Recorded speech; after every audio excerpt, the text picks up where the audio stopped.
Hello and welcome दोस्तों।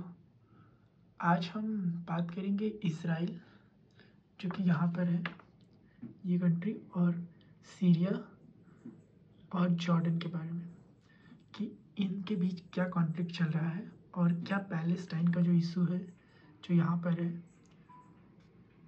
इनमें Syria और जॉर्डन का क्या रोल है। तो आइए सीधा डायरेक्ट मैप पर आते हैं।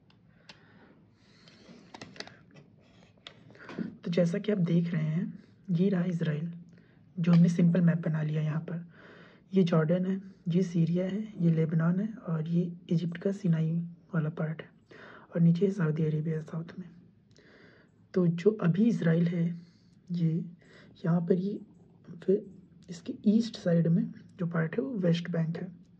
यहाँ पर अरब पॉपुलेशन रहती है जो कि मुस्लिम है। इसको पैलेस्टाइन या वेस्ट बैंक बोलते हैं। वेस्ट बैंक, वेस्ट बैंक क्यों बोलते हैं? क्योंकि ये जो यहाँ से जॉर्डन रिवर जाती है, इसका ये वेस्टर्न पार्ट है और ईस्ट में इसके जॉर्डन है, जिसको कभी ट्रांस जॉर्डन भी बोलते थे। और इसके अलावा छोटा सा एक पार्ट है इधर गाजा का, यहाँ पर भी पैलेस्टीनियन अरब रहते हैं। ये गाजा है जहाँ पर अभी वार चल रहा है। तो यहाँ पर और यहाँ पर दोनों जगह पर पैलेस्टाइन वाले लोग रहते हैं, जो अरब हैं और जो इस्लाम को प्रैक्टिस करते हैं। बाकी जो और रीज़न है वहाँ पर ज्यूस रहते हैं, यानी कि जो इज़राइल के सिटीजन हैं। ज़्यादातर 70-80% जो इज़राइल की पॉपुलेशन है वो ज्यूस है। तो अभी जो लड़ाई चल रही थी इनके बीच, गाजा और इज़राइल के बीच, तो गाज़ा ने इज़राइल के इस पार्ट पे और इस पार्ट पे अटैक किया था। तो दोनों के बीच लड़ाई चल रही थी। वेस्ट बैंक में जहाँ पर जेरूसलम है एकदम सेंटर में, इसकी भी लड़ाई चलती रहती है, बट अभी जो लड़ाई चल रही थी वो गाज़ा की है। और इधर से सीरिया जो है वो ईरान का प्रॉक्सी है, और ये लेबनान, ये इनको अटैक कर सकता था।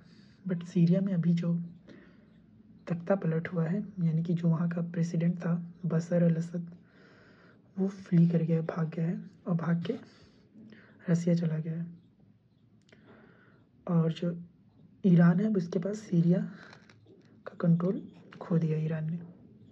तो अब इसराइल के लिए तो ये अच्छी बात है, क्योंकि सीरिया अब अपने अपनी पॉलिटिक्स में इन्वॉल्व हो गया, इसके ऊपर अटैक करने का नहीं सोच सकता। और सीरिया का थोड़ा सा पार्ट इसराइल के पास है, जिसे गोलन हाइट कहते हैं। और लेबनान का भी जो हिजबुल्लाह था वो भी ईरान कंट्रोल करता था, तो उसे भी लगभग ख़त्म कर दिया है। टॉप लीडरशिप को इसराइल ने ख़त्म कर दिया है। बचा जॉर्डन। जॉर्डन और इसराइल के काफ़ी ठीक ठाक रिलेशन है, कोई प्रॉब्लम नहीं है दोनों के बीच। सेम इसी तरह इजिप्ट और इसराइल के भी ठीक ठाक संबंध है।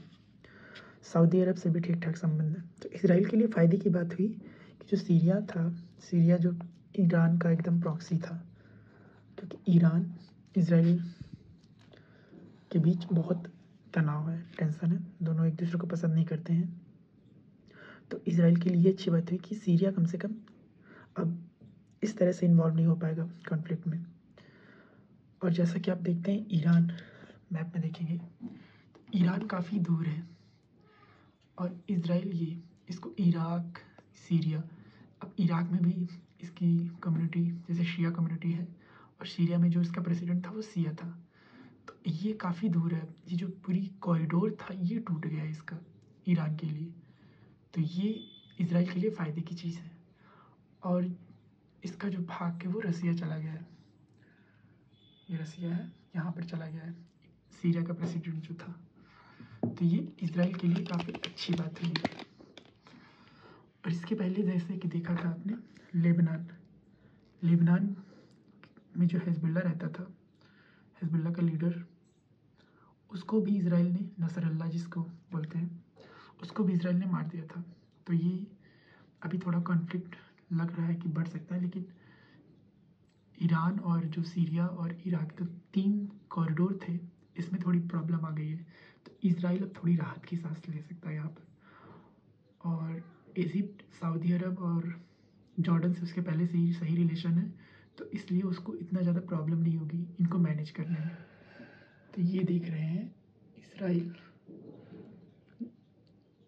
सीरिया, इराक और ईरान। तो आज की वीडियो में इतना ही। अगर आपको वीडियो पसंद आए तो लाइक करें और चैनल को सब्सक्राइब करें। Thank you for watching.